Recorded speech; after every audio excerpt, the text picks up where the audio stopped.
What is going on, YouTube fitness family? We are 7.5 weeks out from my bodybuilding show, the Vancouver Pro-Am. So if you guys want to check that out, it's July 13th. Hopefully the Pro Show on the 14th. But that being said, we are here. I'm going to be doing some back day for you guys. I wanted to get back into doing some like full raw workouts so you can actually see how I train. I know I've been doing a lot of like top exercise videos, critique videos. Go check those out as well. Those are amazing. But I want to show you guys literally like the exercises, the form cues, the intensity, so you really see how I train. There's a lot of people I think science-based lifting, oh, you're kind of just training soft, but it's really not the case. So I'm gonna walk you guys through a full workout and hope you guys enjoy it. Hopefully I get a decent pump today. Let's get it. First exercise we're gonna do is a pull down. I really like starting with pull downs for a number of reasons. First and foremost, our tissue's a little cold, so it allows us to get a really, really good warm up throughout the whole upper body, especially through posterior chain, get everything open up, especially with something with the good. If you have a pull down that allows you good stretch at the top, really, really good to open up your lats and get everything potentiated for some heavier work. Plus, I don't like to start by hip hinging. I know a lot of people start with a heavy rowing movement. I think it's very good to get a good amount of blood flow, have your body really warmed up before you get into your heavier hip hinge. And then that way you don't have to, you're a little bit more fatigued, so you don't have to drive as much top end weight on those rowing movements, which you're obviously gonna be more injury risk ridden. So we're gonna start here. I am going to use this kind of grip that has more of an ergonomic ham stitching. I like it because you get to slightly supinate the hands, really dig the elbows underneath, really good lower lat bias. So I already did a warm-up set, so I'm gonna do my first working set here. Not really take it quite to failure, just go probably like within 3 reps, and then I'm gonna go 2 to 3 working sets all the way to failure, and I'll show you what that looks like. We're gonna tuck all the way underneath so our hips are all the way underneath that pad so we're not getting pulled up. The top of a rep, I want a really big stretch. I wanna reach for the ceiling, and what that's gonna do is open all the way through that teres, that upper lat, and then as we drive, we're gonna lean back and push the chest open to the ceiling. So here, and dig nice and low. So there's a lot of big misconception that when you're training pull down, you wanna pull straight down and keep your chest forward. And what that's gonna do is gonna roll your shoulders over it, and you're gonna take over a lot with your biceps. So what I recommend you do is don't like lean tremendously back, but lean enough so you can open up the chest, retract the scaps, and drive with your elbows. Another big form cue I give everybody when they're doing pull downs is pull with your elbows, not your hands. Your hands are just conduits, and that's why I use these grips, because I don't want to have to worry about my grips giving out before my back. And so I'm gonna pull, squeeze, slow on out. So I'm going a little exaggeratedly slow for you guys so you can see the form, but big, open, drive, and squeeze. So try to go as close to failure there, and then I'm gonna pop it up 200, and then this next 2 to 3 sets will be, I'm pretty much gonna take it to failure. So what I'm gonna do is, I'm gonna do as many as I can with that crazy slow tempo, and then what I'm gonna do is what's called find the pocket. So I might not get full stretch on those last 5 to 7, a little bit more explosive reps, but I'm gonna try to keep that emphasis right in my lats. So you'll see what that looks like. It's something that like burns the hell out of me in the best way possible on pull downs. So like I said, it's probably 6 to 8 with really crazy tempo, and then crank out another 5 to 8. A little more explosive, but still under control. All right, second exercise. Now we want to go from kind of mid-plane. So I want to do more of a mid-back row. So instead of going right into, let's say, a heavy seated row or let's say barbell row, I really like an isolateral single arm pull, and this is probably one of my favorite back exercises. So what I'm going to do is set this up right about hip height. I'm going to set up a bench. That's 90s vertical. I'd say it's about 75-degree angle. And what this is gonna do for me is provide a few things. Number one is a tremendous amount of stability where I don't have to worry about my lower back fatiguing before my lower lat and mid back where I'm really trying to target conks out. So I can brace too. So since I have a hand on this pad, it's gonna allow me to have a really strong bracing position. I'm also gonna plant this foot forward so I have even more stability.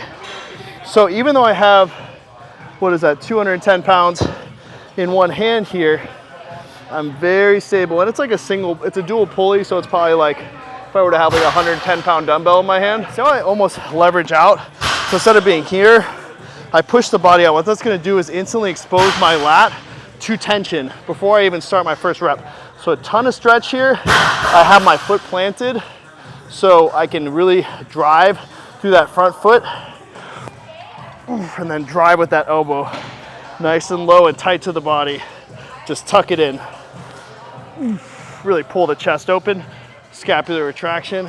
So right here, oh, this feels so good. That's why I really recommend using grips, guys, especially for something like this. I probably would already be fatiguing with this much weight in one hand. So let's talk rest time. So I kind of went right from my right arm to my left arm. If you're really taxed, make sure you don't do that. If you do one arm and you're like really winded, then make sure you take about 30 to 45 seconds between arms. What I do is I kind of go from one, probably 30-second transition realistically, to get the other handle, get set, and I give myself a good 90 between the two arms. So you could do it however you want. You could do right arm, 90-second rest, left arm, 90-second rest, but it's really about giving yourself enough time to recover so your aerobic capacity is not your limiting factor. And I know people are like, oh, why are you so fucking out of breath? So you come try to single arm row on a stack, 230 pounds with tempo. These sets are lasting me more than a minute each arm, and then talk to a camera about technique and rest times and rep schemes and all these things that we're talking about without being out of breath. It means you're probably not training hard enough, to be honest.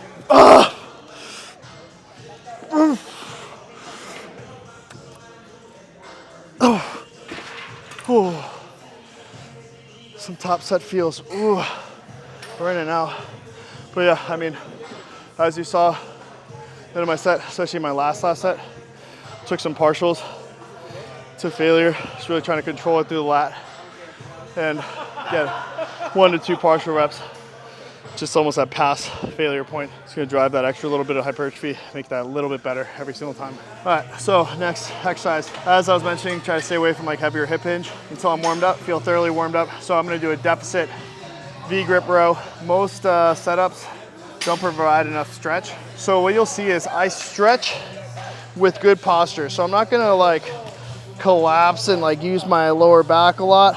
I'm gonna keep good postural integrity and reach from the hip and stretch the lats and then dig in to get a really good squeeze. So I'm gonna probably get a nice like potentiation set with 200. Nothing crazy, but you see here I set the boxes up so it already is setting me back 4 inches from where I would be. So that way I can actually put my feet a little higher and that gives me a little bit more bracing, protects the lower back a little bit more, especially with more time under tension. Big negative here, big squeeze, and then the biggest bias here is gonna be towards the stretch portion of the rep. Top set here, guys. So big form cues, nice proud chest, reach through the lats, dig in, pull through the elbows like always. Try not to pull with the hands. Use your hands as conduits, pull with your elbows. You're gonna reduce one of the lever points. So like obviously you've got so many mechanical points to get through, to get to your back. You got your wrist, elbow, shoulder joint. So if you can think about pulling through your elbows more than pulling through your hands, you're almost eliminating one of those. So obviously your hands are involved, but that's why getting some grips like this are very helpful for not having to think about your hands or your grip as you pull. Those lower calories started feeling a bit, but ain't no time to be a bitch, right? Just gotta keep fucking grinding. Breaking up some of that CNS tax with some cable pullovers. So what do I mean when I say breaking up CNS fatigue? So when we're lifting heavier, like a hip hinge with obviously big range of motion, it's gonna tax you a bit. So sometimes it's good to do like, I usually will do like one bigger movement with then like one a little bit more of an isolation movement. That also applies like my leg days. So if I do like super heavy tempo leg press, I'll then probably go to a seated hamstring curl and then maybe back to a pendulum, then do a quad extension. I think there's a bunch of ways to do it. So many ways to skin a cat. A lot of people try to get all their bigger compounds out of the way and then do their isolation movements at the end.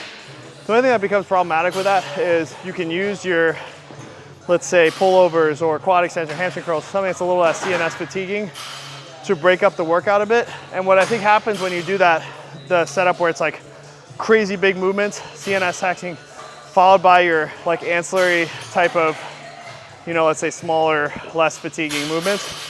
A lot of times what I find is people will put way more into their compounds and then basically use their ancillary movements like throwaways, whereas I feel like if I can throw them within the kind of meat of the workout, I treat them just as seriously as I would, let's say, my seated row.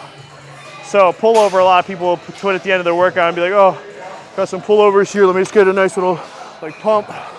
All right, perfect, end of the workout, sick. Like you'll see, I treat my pullovers just as acutely and have just as obviously specific form with my pullovers as I do, let's say, a seated row. So for these, what I'm gonna do is use this kind of almost a rope attachment, but it has this nice padded handles. With pullovers, what I wanna do is match the angle of the cable with my upper body. So a lot of people do their pullovers upright, especially as I get heavier and heavier on these. What I wanna do is match that vector of force so I'm not getting pulled forward. So I kinda wanna use my lower body to counterbalance, and then I'm gonna put my lats at a very stretched position at the very beginning of the movement. So I'm very stretched, I'm gonna drive underneath, squeeze, and then really control that eccentric. Kind of turtle shell that back, big stretch at the top of the rep, dig it in. Trying to really focus even that stretch into the lats. So you can see I also, a little bit of a pro tip, if you can do it, slightly supinate the hands, almost turn them up towards the ceiling to keep that emphasis in the lats and out of the triceps and rear delts. Brutal, crazy burn, very cute, like right underneath the armpit, right in that meaty part of the lat. So if you're really trying to build out your X frame, it's a great exercise to throw in. Also, another great benefit of pullovers, especially if you have a trouble connecting with your back and your lats specifically, this is a really good exercise starting really light to kind of start to garner that mind muscle connection with your upper lat, mid lat, teres.